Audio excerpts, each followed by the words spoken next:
По синокешниот пожар кочанските пожарникари денеска се на терен. Со 2 противпожарни возила се чува пречистителната станица кај село Мојанци. Стравуваат повторно да не се повтори сликата од вчера. Силниот ветер не им оди во прилог. Состојбата денеска исто е алармантна, моментално во село Горни Подлог, каде што има зафатено и дел од фурна во двор.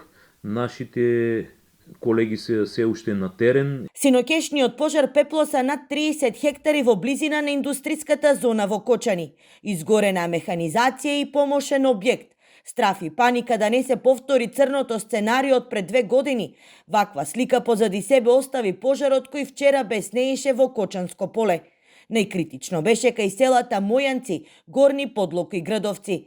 Пламените јазици што се издигаа и по неколку метри, со оглед на тоа што гореше слама и трска, постоеше опасност да зафатат земјоделски пластеници, но и објекти во кои се произведува стиропор. Поради силниот ветер, огнот стигна и до последните куќи во селата. Материјална штета има колку сакат. Доста е погледни доле, ово ако изгореше се. Те со комшијата тука го спасувавме огино.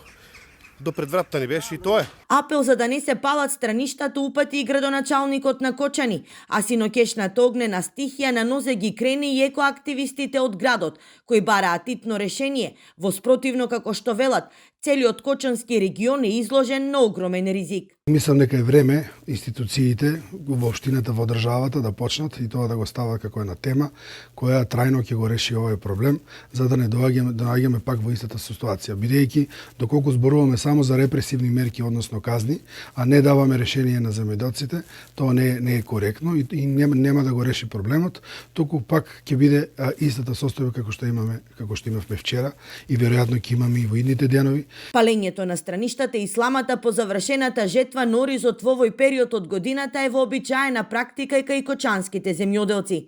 Палењето најчесто се случува во доцните попладневни и вечерни часови, што во најголем дел ја отежнуваат борбата на пожарникарите со пламените јазици.